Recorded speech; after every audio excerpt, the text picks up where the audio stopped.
I can't tell you enough how of an absolute crash it was. It was literally like your life is changed on one particular day in your life. And I still remember the date and the time and the year. And yeah, it's been 7.5 years since. Welcome to Ignite and Write, where we uncover powerful stories and meet the people courageous enough to tell them. I'm your host, ghostwriter, and author mentor, Roxanne McCarty-O'Kane. In this space, we shine a light on writers from all walks of life. Each episode offers honest conversations designed to inspire, educate, and remind us that every story has the potential to create connection and transformation. Because here at Ignite and Write, we believe stories don't just fill pages, they change lives. So our lovely author today is the amazing Dr. Berni Morris-Smith, who is a pharmacist and PhD microbiologist who's worked in pharmaceutical industry, academia, government, and community since 1991. So hitting all of those amazing areas, specializing in research, clinical trials, telehealth, and education.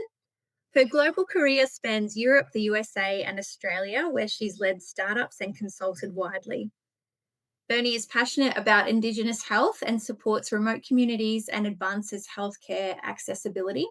And the loss of her husband, Tim, really deepened her commitment to making a difference. And you'll find that there are many, many more layers to the lovely Berni that we have with us today.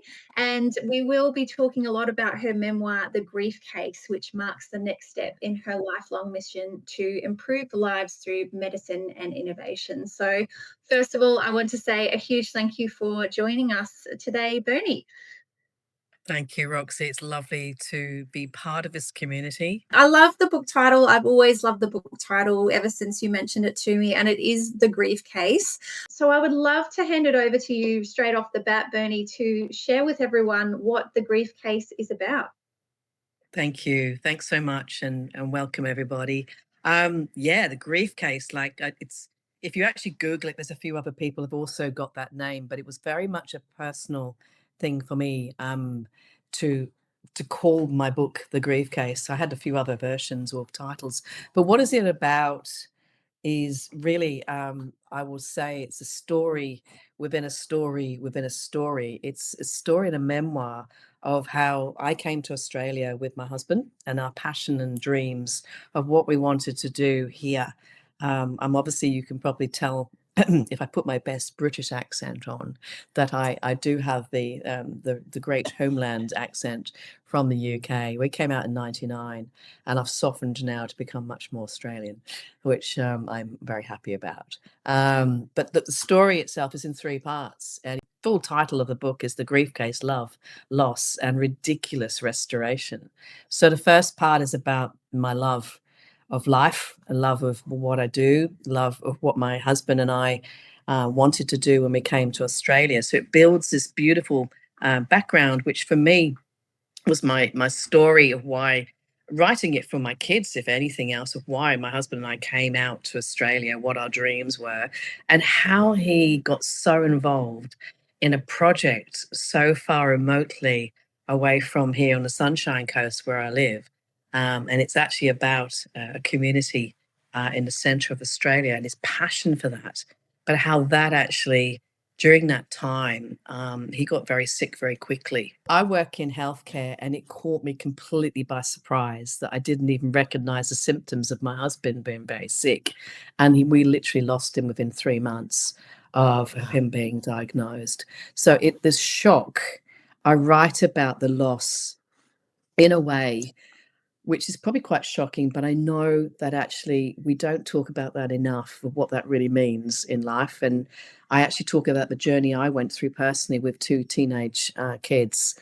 And that's the bit I need to actually give people a box of tissues for, because I've realized they've actually struggled through that part.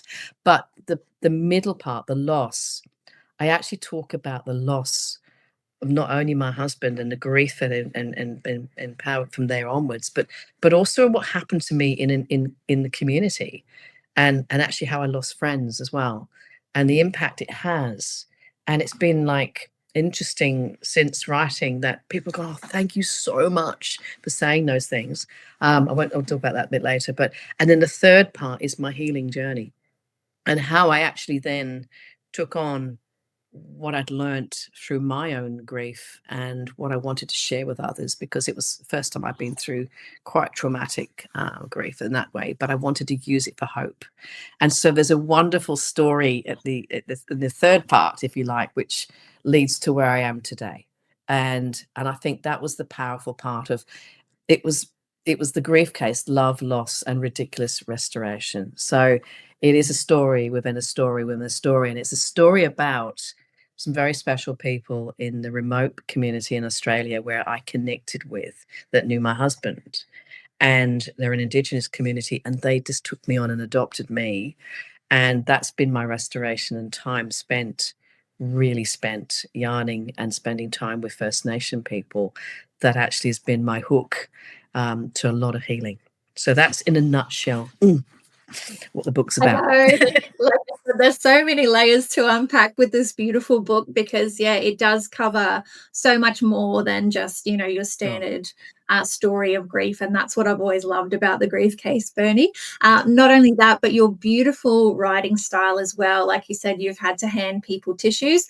I remember editing your work and just crying and crying like every time I got to the same points because anyone who has ever lost someone or even just love someone dearly, just to Yeah. be able to place themselves in your shoes, and the way that you write enables them to really feel that in that Yeah. moment. So you mentioned as part of part one of your books Mm, that you write about knowing your husband or finding out your husband had such a short yeah. time left on earth with you and with your family.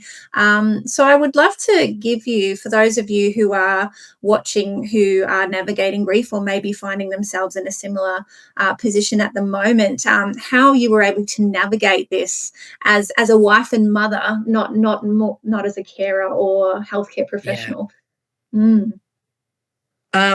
Shall we just say I had no idea what to do. It came as a complete shock. And literally I was just panicking and just like protecting my kids, but also like as a wife, like what is this?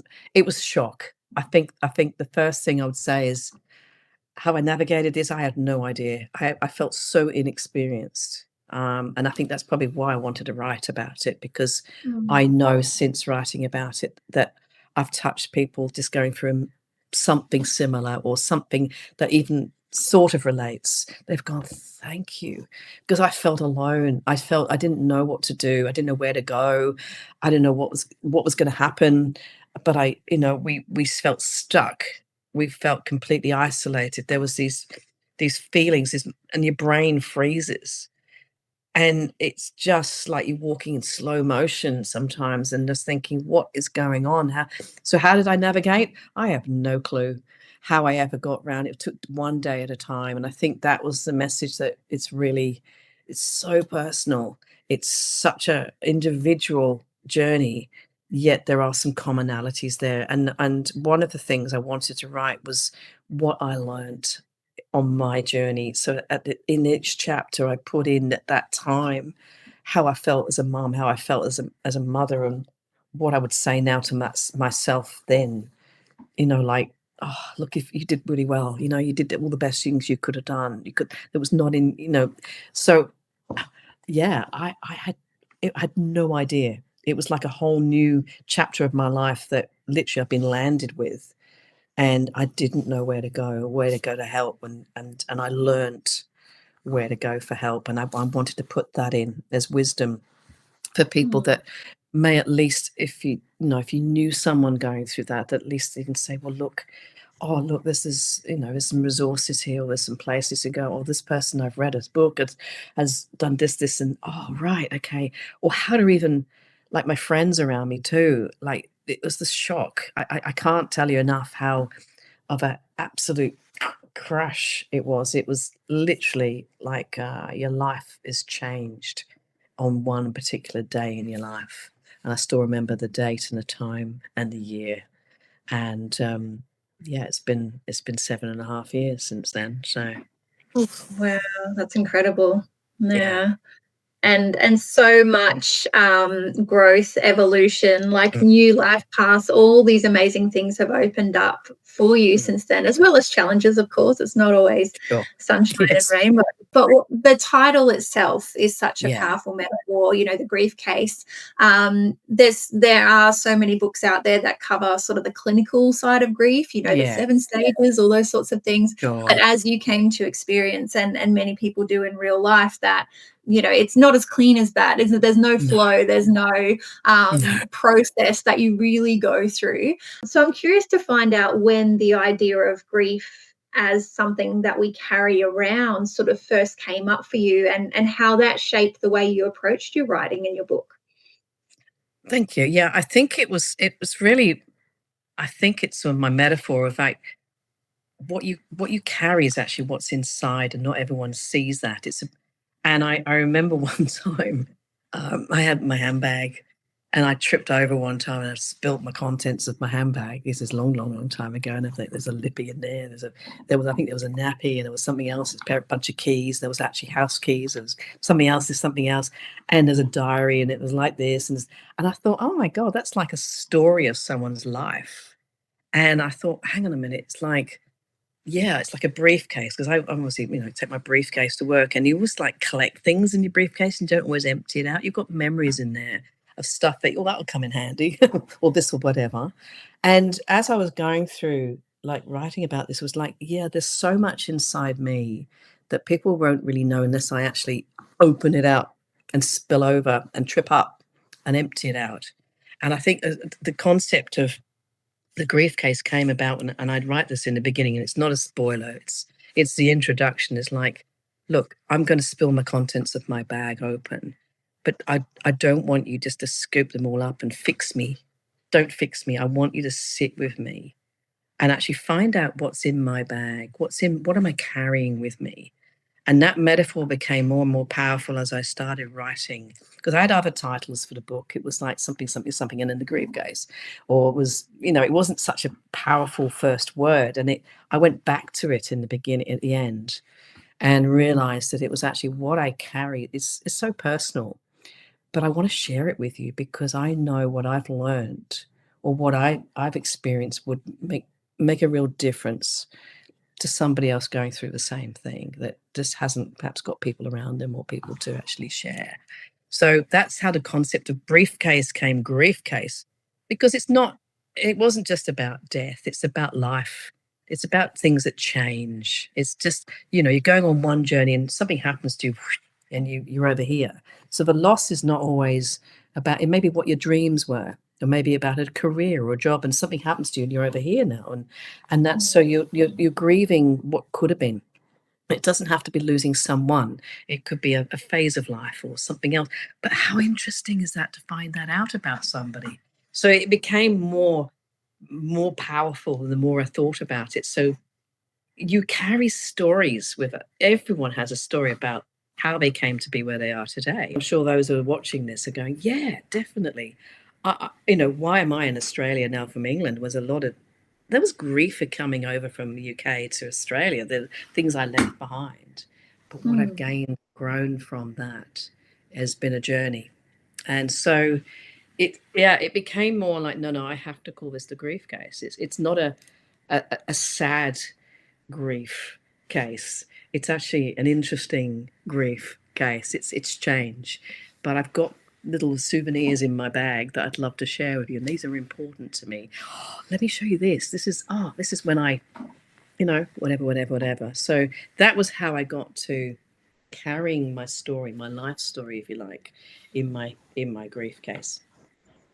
If that makes Yeah, sense. I love that. I love that so much. It just has a real depth to it. And I guess it's really, have you found that it's opened up a Mm. lot of really interesting and maybe even unexpected conversations with people who have read the book? Perhaps they're expecting a certain thing, but then when they experience Yes. that Yeah.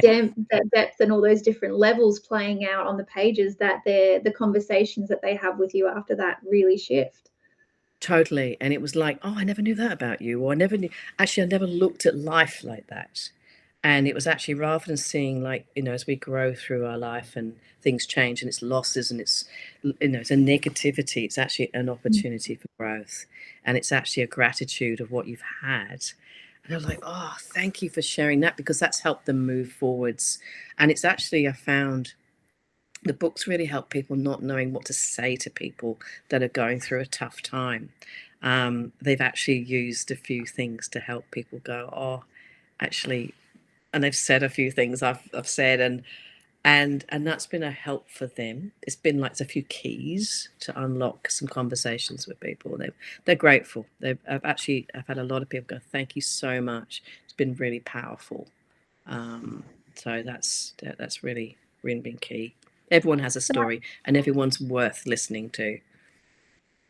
Absolutely. And I guess that's really, really strong and beautiful validation for I guess, what you had to put yourself through to write it as well, because let's not sugarcoat it. Some of these moments were really tough to write about. There's always tough Mm, moments in every story when we sit down to write, especially when yeah, we're writing with an open heart. yeah, But the beautiful thing is that the book isn't just about loss, and you've been very clear about that. It's also about that, and I love the term ridiculous restoration.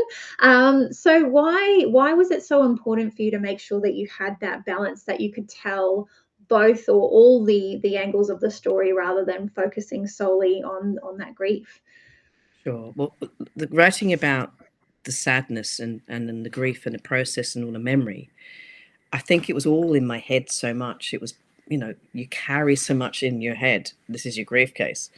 And for me to put it down and out onto paper or out there to be able to read it took a lot of pressure off me personally. That was actually part of my letting go, or just at least not having to keep whirring through my memory. I could see it there in print or see it down on paper. And for me, that just made a lot of difference and freedom and release of not letting it go, but letting it. There was so much that I thought, oh, at least I could, oh, I don't have to keep remembering. Yes, that's right. I've put that down now. I know I won't forget that.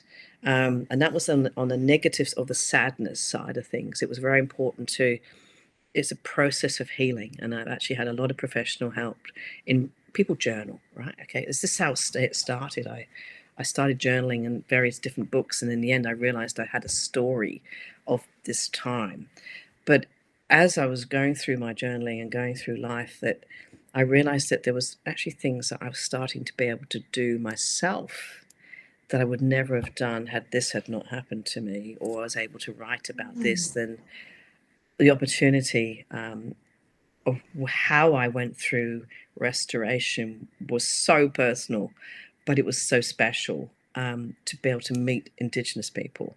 To actually have friendships that actually came into my life that were completely not in my life before.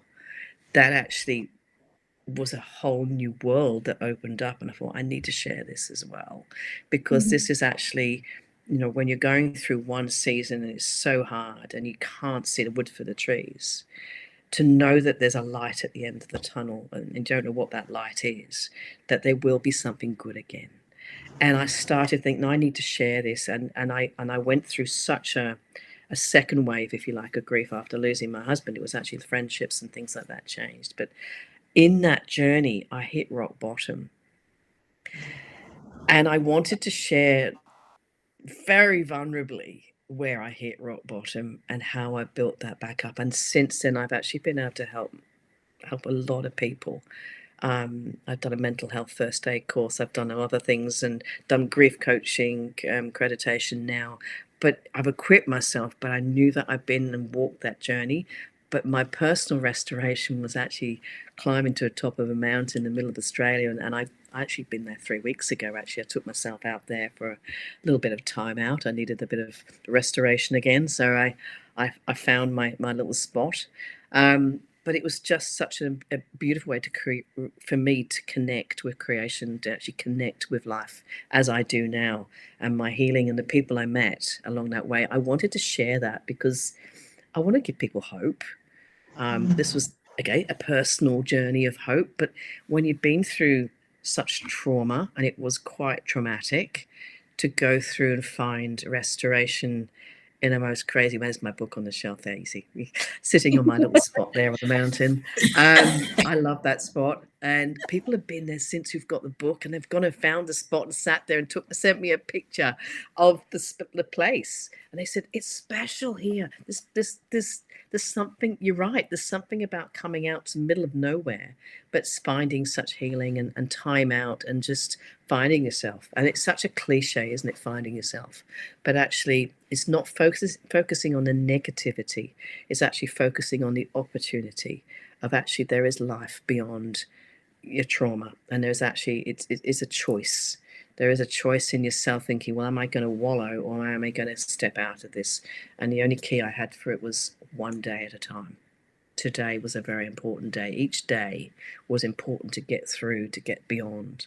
And I found a new sort of tribe of people around me that helped me, but it was actually myself in the end that found my way through this. And again, I just wanted to share that with people and write it through. It's also part of the memoir, from the love, the loss, and then the how did I get out of this was important for my kids. I wanted to document my own personal journey. If for anyone else was like, it was just for me, this is how I've done it.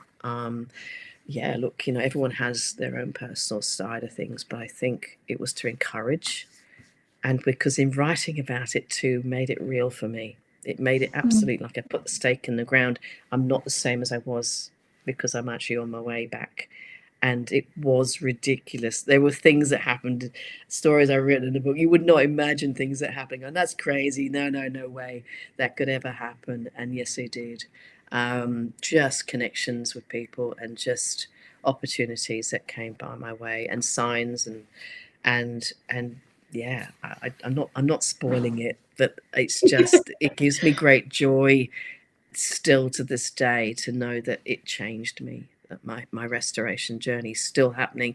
I should be writing part 2 really, because there's been so much that's happened in the last 12 months that I've been on a second journey now. I've got a few titles, Gear Up Roxy.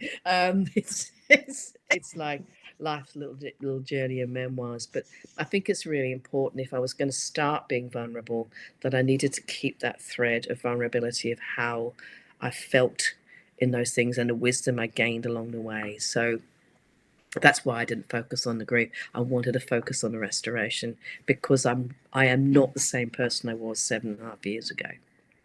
Yeah, absolutely. No, that's really wonderful. Thank you. And faith plays a significant role in your journey as well. Yeah.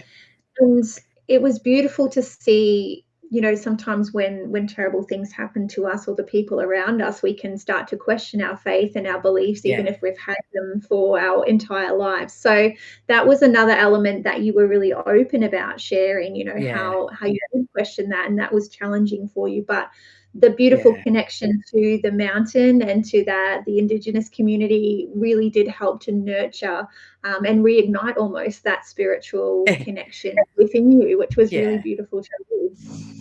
Thank you. Yeah, look, again, it's very personal and very vulnerable to write about your own personal faith. But I've had a journey in my faith in my life that's been sort of, black to white, and then my light just came on. Then did you see that? Ooh, That was perfect. whatever. But I thought, well, look, I wanted to share. Again, it's personal to me, but it could encourage people in whatever faith they have. I believe it. For me, faith is the hope that you cannot see. And what that means to you, it's important that we have. I do think it really helps us in body, mind, and spirit. And in the writing of it, it challenged me. It really made me put it on the line. Like, well, do I believe this actually? So, and in my story, there are times when I was very angry and very far from my faith and broken, and I'm very real about that. But there was a thread of absolute consistency for me that I could not deny. And the connections of people and things that happened were like, oh, come on, this was not humanely possible, right? There was Yes, stuff that was, someone watching over and you. Yeah. right. And I thought, no, I'm just going to have to write this, because that is as real as what's happened. This is actually happening to me as well. And so the whole restoration as well, I had to put that reality in there for me because it was very real. And I hope I didn't want to make it sort of, you know, religious or preachy, but it was basically my foundations of my restoration. But there was things happening, and I'm like, oh my God, this is great. This is a what? You know, like, how can this be? And a lot of kneeling in front of on mountains and just literally praying my socks off for help. I literally had some really tough times in there, and yeah, I could have completely turned away from my faith, but I actually hung in there literally by a thread, literally, to find only but. Um, yeah, only but. Okay. It was so part of my whole story. I could not leave it out. So yeah, so it has opened up a very big vulnerability, and some people have said to me, I had no idea.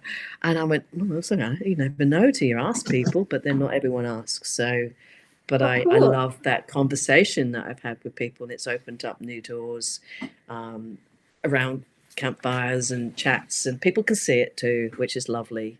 And for me, it's very real. So I didn't want to hide that. I couldn't. It's part of my healing. Yeah, Yeah. wonderful. So thank you. And part of what I love about the ridiculous restoration is that there are so many elements to this that you cover in your book. So you've touched on a few already, but some really out of the box stuff like running marathons, climbing mountains, being on TV shows, like traveling all around these remote parts of Yeah. Australia. Yeah. And would you say that each of these things did almost challenge you to heal a little bit more in different ways? Yeah.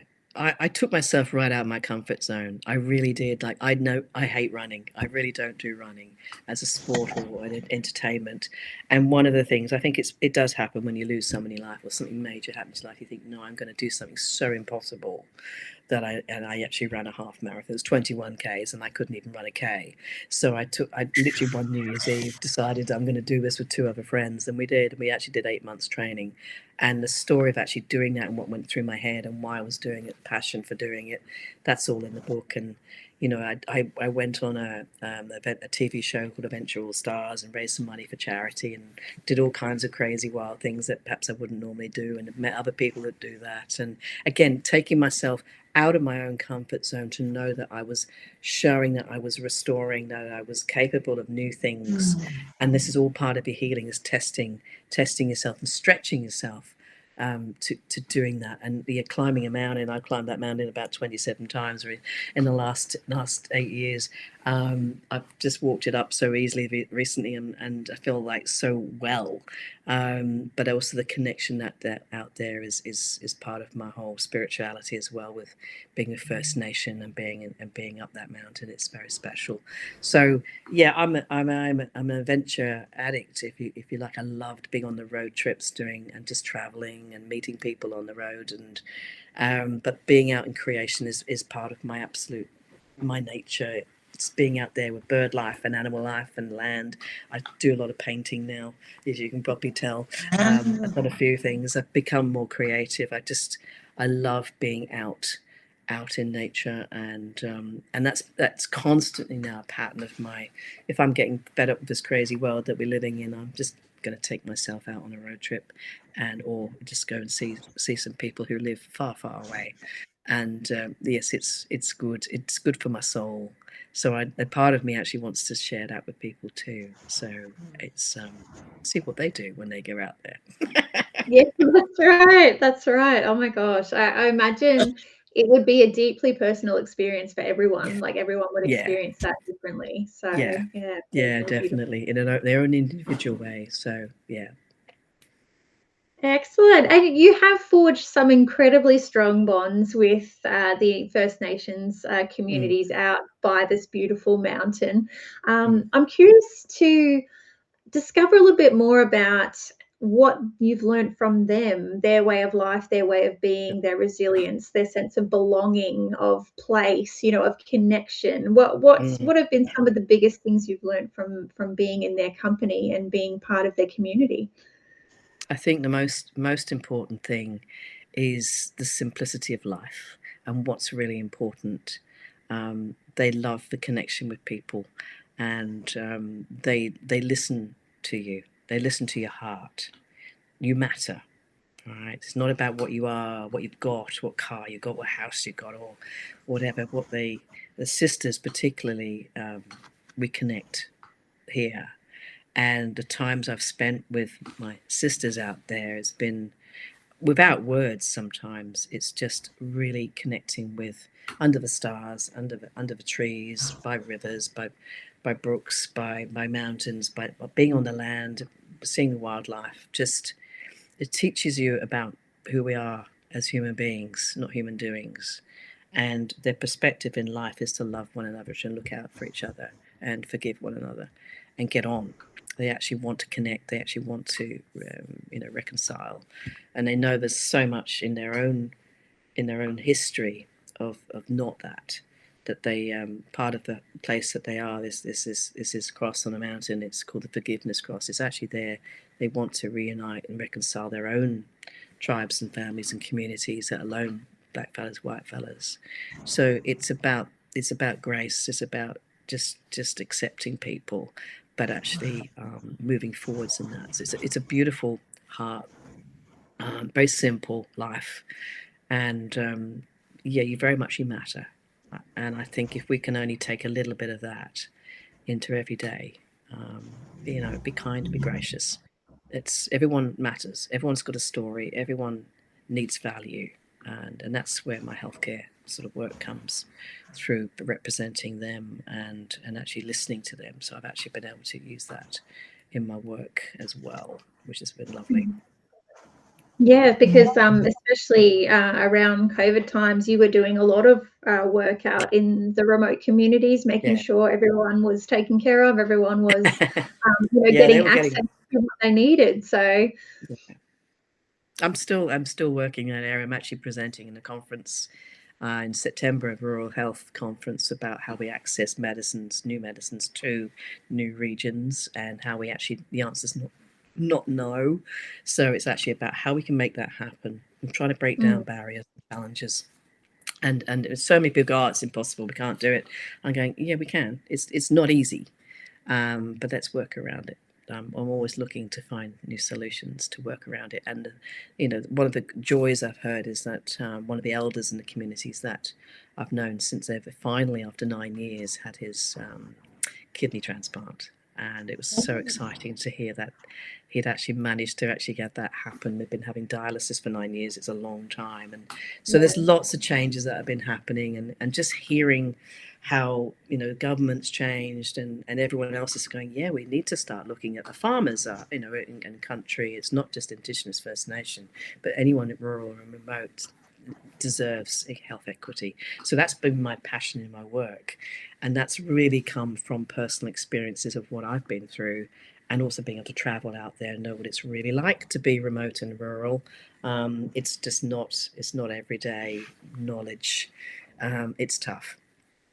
Yeah, absolutely. And another example of how life guides you to where you're meant to be, right? It's really ignited this passion in you, and you are making a very real difference with every time you are an active advocate for anyone living in rural and remote communities. So want to give you a little clap and congratulations for that, Berni, because we need more voices like you out there doing this kind of advocacy work. So we appreciate you. So now, just to shift tack slightly back to the writing process. So, many memoirists or people writing their life stories, they do struggle with, writing about real people, especially people that they're very close to.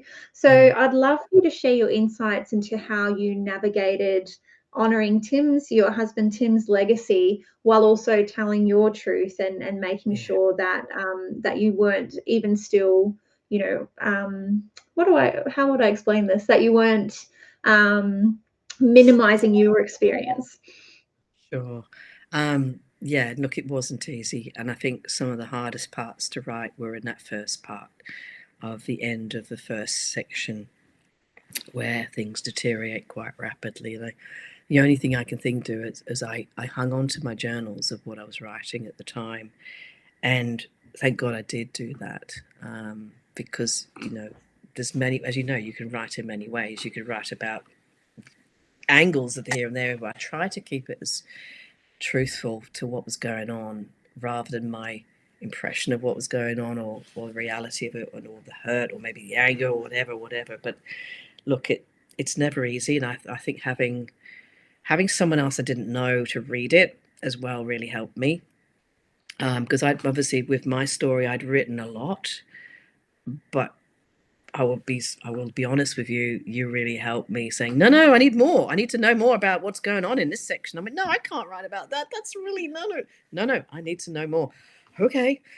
So having a good editor and having a good person to help you, guide you through what the reader wants to hear, as challenging and hard as it was to put some of that stuff in, I think, it's too personal, too hard, too much, now balances out the other half of the book, which is obviously about, the restoration, because you need to know what you restored from to what you had before. So I think having good people around you actually really helped me in that time. I couldn't have done that bit, because I did have to expand that bit, because I'd skipped a few chunks, and I Which and is I hadn't put in normal. some nice Yes. things about the beginning part. I thought, I'll just ignore that bit because I'm over here now. No, can we Yeah. go back to some of the background, please? And I'm, oh, really? Oh, hadn't I told you that? No, because I blanked. I had blanked, and you needed to know more. So I think it's valuable to have that, and I'm saying it because I really mean it. Because it was painful to write about the good things, because, oh yeah, okay, didn't I know, didn't I put those in? No. So your brain can work in different ways, and when you're writing, and you're over here and you're editing up over here, you've skipped a few chunks. And yeah, it's good to have people to look at your gaps, especially on a memoir. It's like, yeah. Thank Yeah, you. well, I mean, 'cause everyone's lived their life, right? So you have the full file in your head, and you Yeah, know where you've been and what you've done, and then yeah. sometimes when we're writing, we forget, or we fill in our own blanks, and we go, "Oh, yeah, and carry on." And then someone like me comes along, and I'm like, Can "Hang you go on, back a bit? yeah." But it's Yeah. funny, I think just about every person I've interviewed that I've worked with has said the same thing, so I must be annoying a lot of people in the best possible way. It's only because you want to know more. And now I Lovely. look at it and I go, I'm so glad I did, because what I managed to get down on writing, as I say, now it's there, is, you know, the legacy that my husband left is written in writing. And Mhm. actually I've had key people that obviously endorsed the book, I've since I catch up with regularly, and they're like, that was so good to have that written at that time, because it's there. We know now. It's like a stage one. We've got it. It's written in print. It's out there, and and it's been really helpful for them too, to actually go back and read about that and go, Bern, look at where you got to now, and like, yeah, it's just been a good fullness of story. And I think I just just skip that bit, this bit's happening, and yeah, and I just obviously appreciated the filling up the balance, through that very tough time, to get context. I think that was important. Yeah, and you mentioned a few times how important it was for you to document this story for your children as well. So I'd Yeah, love if you're comfortable with sharing yeah. what it was like for them to read it the first time, and obviously they're learning things too about yourself and about Tim that they wouldn't know as your children, right? You have a whole different Well, view of it. I'm laughing because, funny enough, only like I think it was 2 days ago, I was quoted back from my youngest. He's now 22, and says, "Oh, Mum, when you wrote in the chapter about Dad, da da da da da," and I'm like, "Okay, yeah, it's just like what I'm going through at the moment, blah da da da da," and I went, "Oh, okay." So hey, there you are. So we can actually use it as a third party thing. We actually go, oh, and Mum, when you were feeling like this, because I know you were feeling like that now because you've written about it. And I went, it's actually helped in conversations with them, but also, yeah, like my youngest is actually going to run a marathon, funny enough, to raise money for cancer chemotherapy for an Namulaba marathon in a couple of weeks' time, and he's raising money for his dad. And he goes, "Yeah, Mum, like, we remember I ran the half marathon with you, and you did that for a while and things like that. So he says, I'm running it for Dad. This is just for me." And I was like so proud of him. He goes, "Yeah, because I know I need to do this now because I realize what I'm going through, and my grieving is now coming out for him right now." And it's just been a journey where I'm proud of him because I know he knows where we've all been on this journey. So it's been lovely for my kids to actually know little bits about their dad that perhaps they might have remembered and might not have remembered. But it's been really good to lock in all that he did achieve, and also the relationship I had with him too, which was lovely. We were best mates, and we came out to Australia to make a difference and to had a passion for things. So they got that picture of a little bit of background, and they can see, because they now can feel that what they went through, they're only now processing. So it's actually, I'm really pleased that I did actually write down it so personally because they remember bits, but not all of it. The psychologist is absolutely thrilled because it's all documented. No, but it's been really, really helpful for them. It's giving them their own wisdom because they've seen how I've transversed what I was going through at that time too, has helped them in understanding themselves. So that's why I feel for other people too will, even if it's a bit of this or a bit of the book or a bit of something else, will help them talk about it because somebody else has also been through. They're not alone.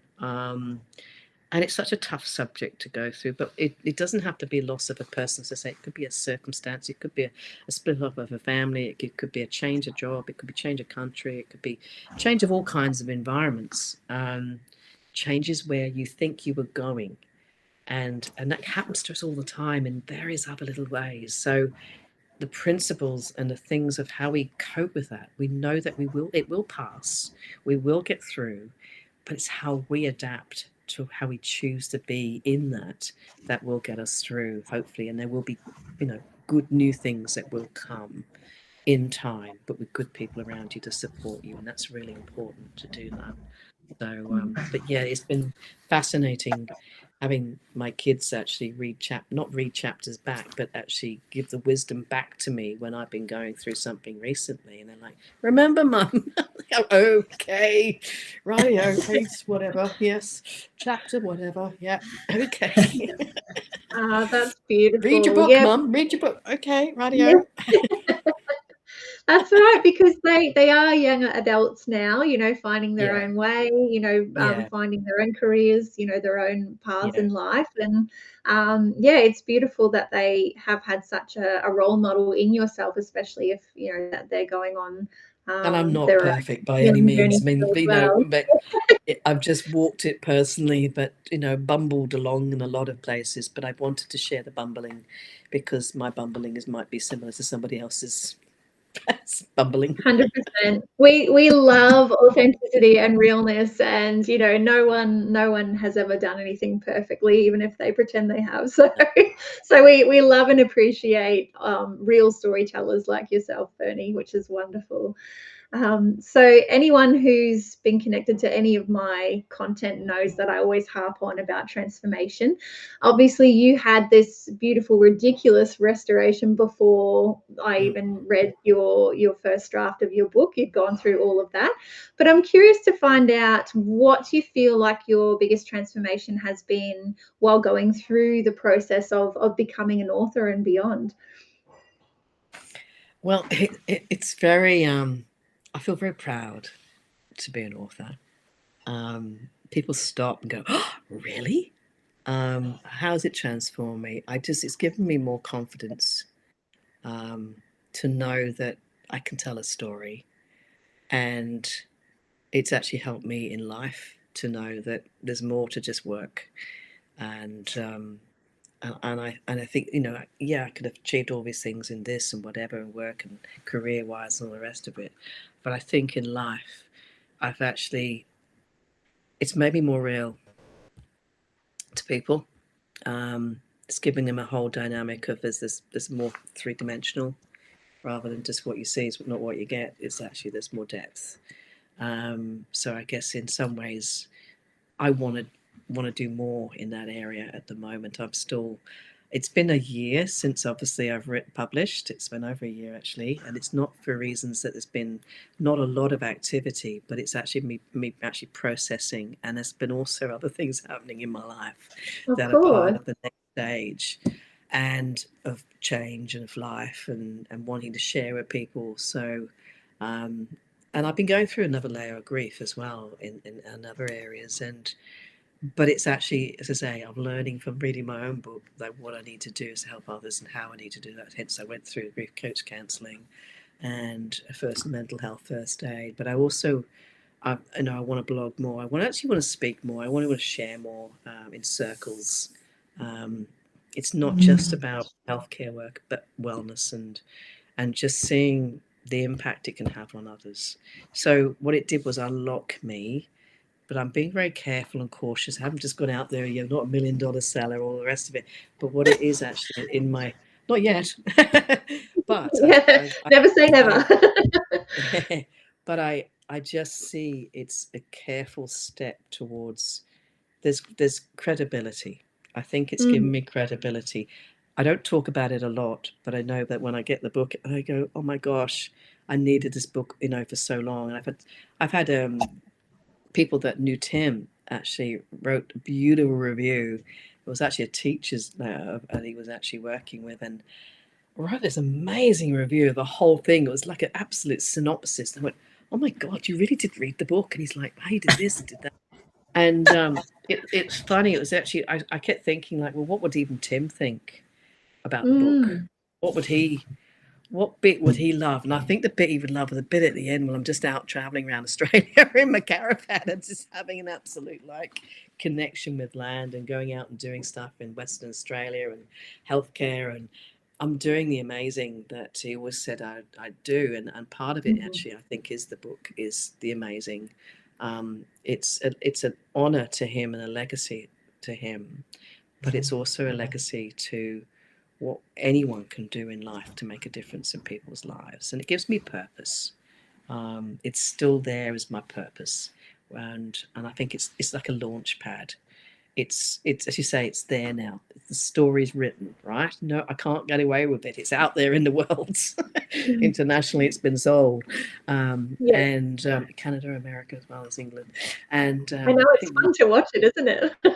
yeah, it's been quite fun, and I want to do more though. I want to do more based on that, where that takes me, where that goes. I'm starting to gear up more and starting to think about what I can put out there and say encouraging words and use my photography, use my hope, my restoration to encourage others, and I'm starting to do that now. So I've sort of changed my career a little bit. I'm actually more at home here, more on the Sunshine Coast at the moment, listening and working on my website a bit more to see where that direction now goes. So it's been a time of letting go of some stuff to Mhm. focus on now what I've really learned in life and want to do. So yeah, there's a change in direction of, but it's launched me to be more confident, to know that my story is my story and no one can take that away from me. But how I use that, well, that's an opportunity. So I do Absolutely. want to use that. So yeah. Oh, that is so exciting. There's so many potential things coming up. So, for people who want to engage and connect in, what's the best way for people to follow along and make sure they're across all of these amazing things as you Well, I start to announce them? yeah, I do have a website which is www.bernimorrissmith.com, just all one word.com. And also my Facebook now is Journey with Berni, is where we can link there to get to the book as well, but also just about what I'm doing now with my inspirational stuff. And I do Oh, want to do more speaking engagements, and I do want to do, um, you know, I might be making another book out of this yet, Roxy. There's more coming. But it's just, I do want to feel I can share face to face with people. I think it's really important to do that. So I do want to get on the radio. I want to do more blogs. So I do want to get into speaking environments, plus my healthcare work and remote healthcare work. That's an aside. But where the grief case is going, and where I still feel it's early days, but I needed to do it. I needed to get that first foundation set, so that the rest can follow. Because it's who I am. It's I'm not afraid of who I am now. It's actually given me a lot of confidence in that. So Journey with Berni, find it on, it's a public page on Facebook, and www.bernimorrissmith.com is the website. All about me. I'm changing it at the moment, still the old one at the moment, but you can buy a copy of the book through that at the moment. So, and I'll sign a personal copy. Yes, Ooh. excellent. Make sure that the links are in the bottom of our show notes as well, so people can click straight through. You don't have to fiddle around with a keyboard. We'll make it super easy for you. But thank you so much, Berni. It has been a real pleasure to chat with you today. Appreciate, as always, your openness and all of the beautiful insights you've been able to share with us today. Thank you so much, Roxy. Always lovely to see you.